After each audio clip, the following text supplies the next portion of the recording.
मित्र, आज आपण आपल्या इयत्ता 12वीच्या मराठी युवक भारती या पाठ्यपुस्तकातील व्याकरण या घटकाचा आपण अभ्यास करत आहोत। त्यामध्ये आज आपल्याला भाषेचे अलंकार हा भाग पाहायचा। आपल्या अभ्यासक्रमाला अनन्वय, अपणहुती, अतिशयोक्ती व अर्थांतरन्यास हे 4 अलंकार आपल्या अभ्यासाला आहेत। त्यापैकी क्रमाक्रमाने या अलंकारांचा आपण अभ्यास करू। सर्वप्रथम आज आपण अनन्वय अलंकाराचा अभ्यास करूया। अनन्वय अलंकार पाहण्यापूर्वी अलंकार म्हणजे काय ते आपल्या लक्षात आलं पाहिजे। जसं अलंकार हा शब्द आपल्या परिचयाचा, अलंकार या शब्दाचा शब्दशः अर्थ दागिना असा होतो किंवा आभूषण असा होतो। विशेषतः स्त्रिया अंगावर दागिने घालतात। दागिने घातल्यामुळं किंवा पुरुषही घालतात, दागिने घातल्यामुळं आपल्या शरीराला शोभा येते। जी गोष्ट आपल्या शरीराची तीच भाषेबद्दलची। भाषेमध्ये सुंदर सुंदर प्रकारची रचना केल्यामुळं भाषा ही अधिक डौलदार आणि अधिक खुलून दिसते। भाषेचं सौंदर्य हे अलंकारामुळे वाढतं। म्हणून ज्याप्रमाणे आपल्याकडे एक म्हण आहे बघा, 1 नूर आदमी तो 10 नूर कपडा। म्हणजे 1 पट मनुष्य सुंदर असेल तर चांगले कपडे घातल्यामुळे तो 10 पट चांगला दिसतो। हातातलं घड्याळ, गळ्यातलं लॉकेट, चष्मा किंवा चांगली वेशभूषा, चांगली केशभूषा यामुळं आपल्या शरीराला शोभा येते। स्त्रिया सौंदर्य अलंकार घालतात, त्यामुळं त्या ठिकाणी अधिक सौंदर्यामध्ये त्यांच्या भर पडते। जी गोष्ट आपल्या शरीराची तीच भाषेची। आपली भाषा अधिक परिणामकारक आणि चांगली दिसावी यासाठी त्या भाषेमध्ये काही कवींनी एक अलंकारिक अशा प्रकारची शब्दरचना केलेली असते। नेहमीच साधी सरळ भाषा आपल्या मनाला आवडत नाही। म्हणून परिणामकारक भाषा जर असेल तर त्या ठिकाणी ती आपले चित्त आकर्षित करून घेते। उदाहरणार्थ समजा असं असेल, एखाद्या कवीला असं जर म्हणायचं असेल की तुझे चालणे मोहक आहे, हे सरळ सरळ कवी असं म्हणत नाही। तर त्याऐवजी काव्यमय शब्दामध्ये तो असं म्हणू शकतो की चांदणे शिंपीत जासी चालता तू चंचले। अशा प्रकारे तिच्या चालण्याला चांदण्याची उपमा दिल्यामुळं, अशी शब्दरचना केल्यामुळं ती रचना अधिक उठावदार वाटते। आणि या वाक्यामध्ये, या ओळीमध्ये च या अक्षराचं पुनरावृत्ती झाल्यामुळं ती कानाला गोड वाटते। बघा, बाळाला निजवताना आई म्हणते की त्या ठिकाणी झोप असं ती म्हणत नाही। ती त्याच्यासाठी अंगाई गीत म्हणते, पापणीच्या पंखात झोपू दे डोळ्यांची पाखरे। म्हणजे असं काव्यमय वर्णन कवी करतो। माणसाच्या आयुष्यामध्ये सुखापेक्षा दुःखच जास्त असतं, अशी साधी कल्पना कवीनं काव्यमय भाषेमध्ये कवी वर्णन करू शकतो। 1 धागा सुखाचा 100 धागे दुःखाचे, जर तारी हे वस्त्र मानवा तुझी या आयुष्याची। अशा प्रकारे आयुष्याला वस्त्राची कल्पना दिल्यामुळं साधी कल्पना किती मोहक झालेली आहे, अर्थपूर्ण झालेली आहे। चमत्कृतीपूर्ण रचना केल्यामुळं मनाला आल्हाद मिळतो. भाषेला ज्या ज्या गोष्टीमुळं शोभा येते त्या त्या सर्व गुणधर्मांना भाषेचे अलंकार म्हणतात. भाषेला ज्या ज्या गोष्टीमुळे शोभा येते त्या सर्व गुणधर्मांना भाषेचे अलंकार असं म्हटलं जातं. कधी कधी दोन गोष्टी साम्य दाखवून, कधी विरोध दाखवून, तर कधी नाद निर्माण करणारे शब्द वापरून किंवा एखादी कल्पना वाजवीपेक्षा जास्त फुगवून सांगून आपली भाषा अधिक सुंदर आणि परिणामकारक करता येते. अशा विशिष्ट अशा शब्दबद्ध योजनेमुळं भाषेचं सौंदर्य हे अधिक खुलून दिसतं. यामुळं भाषेच्या अलंकाराचे दोन प्रकार होतात. एक शब्दालंकार,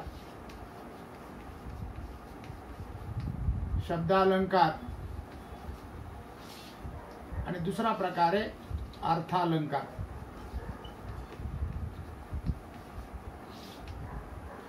ज्या ठिकाणी शब्द चमत्कृती असते त्याला शब्दालंकार म्हटलं जातं. काय रामराव सुपारी लागते का? लागते तर खाता कशाला? म्हणजे लागते या शब्दाचे दोन अर्थ. शब्दालंकाराचे काही प्रकार आहेत बघा. अनुप्रास अलंकार, यमक अलंकार, श्लेष अलंकार आणि अशा प्रकारे हे तीन प्रकार सांगितले जातात. अनुप्रास अलंकार, यमक अलंकार आणि श्लेष अलंकार. तर हे अलंकाराचे जे प्रकार आहेत, अनुप्रास अलंकार, यमक अलंकार आणि श्लेष अलंकार, त्यातील काही प्रकारांचा अभ्यास आपण यापूर्वी केलेला असेल. याच्यामध्ये शब्द चमत्कृती असते. उदाहरणार्थ बघा, गडद निळे जलद भरुणे आले, शीतल तनु चपल चरण अनिल गल निघाले. म्हणजे एखाद्या वाक्यामध्ये, ओळीमध्ये एखाद्या अक्षराची पुनरावृत्ती केली तर अनुप्रास अलंकार होतो. किंवा जाणावा तो ज्ञानी पूर्ण समाधानी निषंद हे म्हणे सर्व काळ. म्हणजे यमक अलंकारामध्ये चरणाच्या शेवटी किंवा मध्ये ठराविक ठिकाणी अनेक अक्षरे वेगळ्या अर्थानं आल्यास यमक अलंकार होतो. किंवा श्लेष अलंकार, आता उदाहरण सांगितलं, काय वसंतराव सुपारी लागते का? लागते तर खाता कशाला? हे अर्थ अलंकार, शब्द अलंकाराचे तीन प्रकार आहेत. हे आपल्या अभ्यासक्रमाला नाहीत. तर दुसरा प्रकार जो आहे अर्थालंकार. अर्थालंकाराचे चार प्रकार आपल्या अभ्यासाला आहेत. एक म्हणजे आज आपल्याला जो पाहायचा तो अनन्वय अलंकार, अनन्वय अलंकार. त्यानंतर दुसरा अपनहुती अलंकार. तिसरा अतिशयोक्ती अलंकार, अतिशयोक्ती अलंकार. आणि चौथा जो प्रकार आहे तो अर्थांतरन्यास अलंकार. हे चारही प्रकार अर्थालंकाराचे आहेत.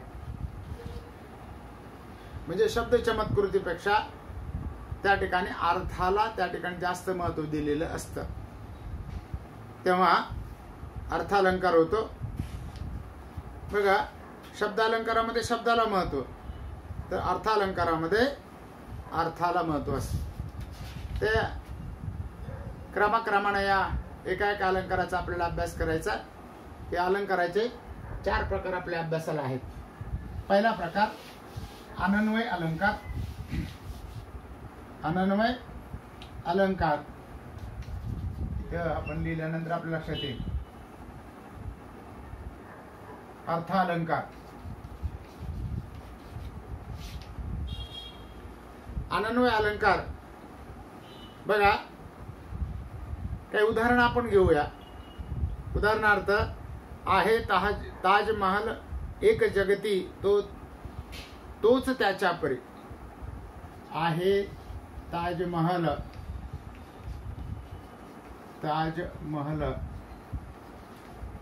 एक जगती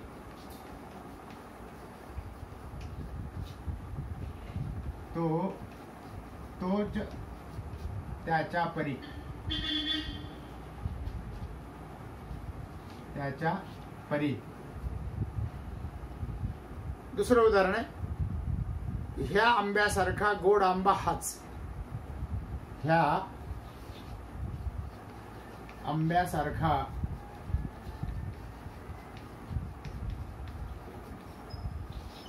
गोड आंबा हाच. बघा, या दोन काव्यपंक्तीकडे जर आपण लक्ष दिलं किंवा या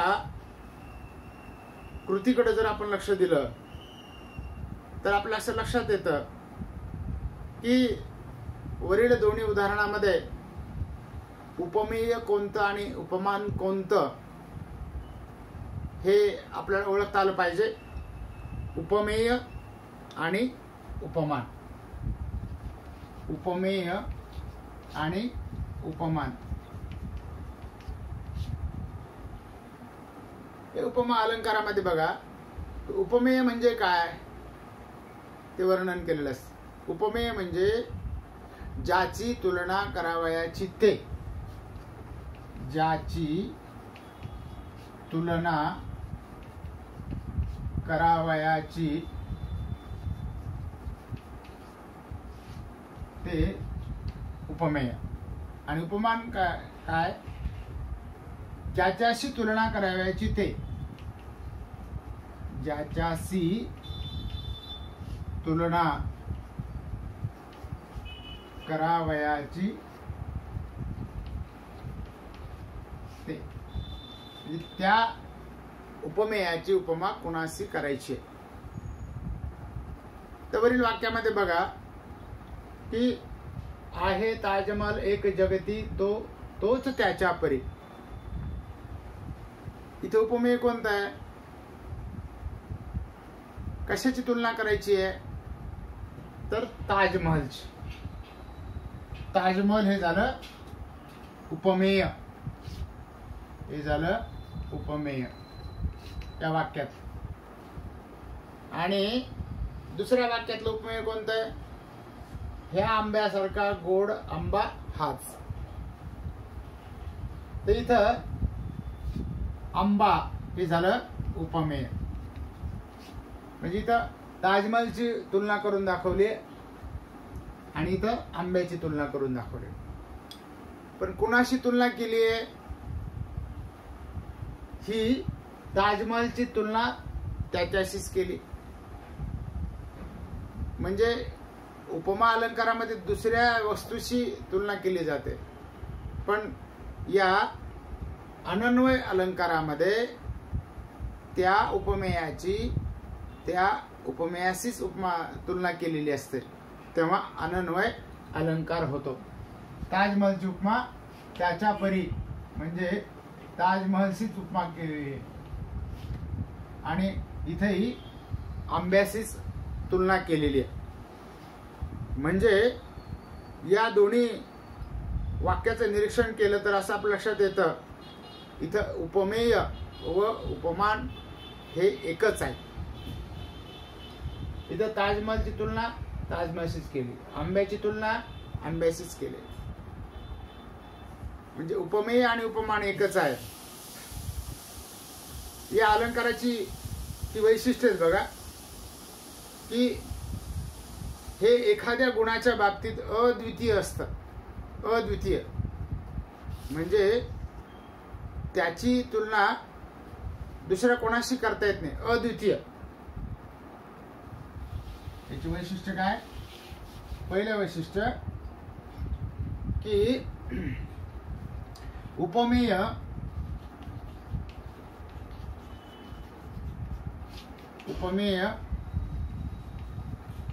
हे अद्वितीय असतं.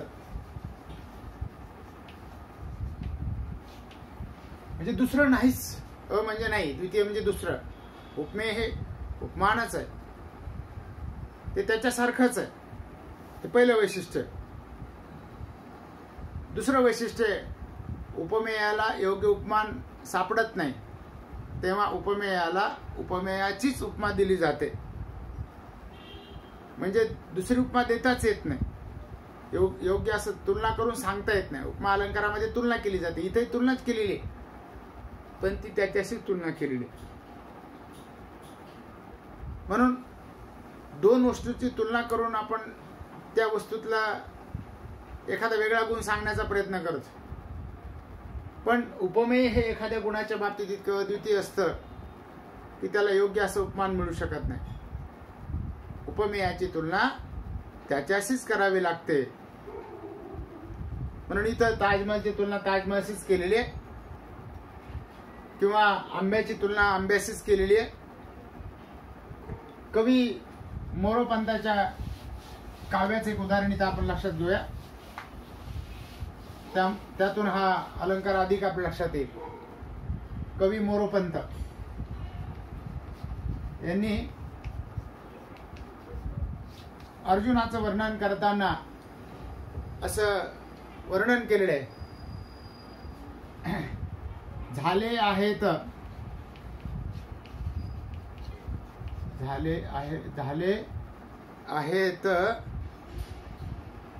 झाले बहुत होतील बहु, झाले बहु होतील बहु, होतील बहु आहेतही बहु, आहेतही बहु, परंतु या सम हा, या सम हा अर्जुनाचं वर्णन केलेलं आहे. महाभारतातील 5 पांडवापैकी अर्जुन हा श्रेष्ठ दर्जाचा धनुर्धर होता,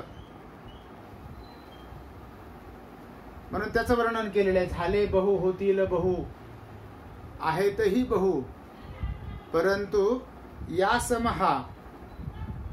अशा प्रकारे अर्जुनासारखा पराक्रमी अर्जुनच आहे हे स्पष्ट करण्यासाठी या ओळीमध्ये अर्जुनाची तुलना अर्जुनाशीच केलेली आहे. अर्जुन हे उपमेय आहे आणि उपमानही आहे, तेव्हा हा अनन्वय अर्थालंकार होतो. या ठिकाणी आपल्याला हे लक्षात आलं असेल. हा अर्थालंकार आज आपण पूर्ण करूया, दुसऱ्या अलंकाराकडे वळूया.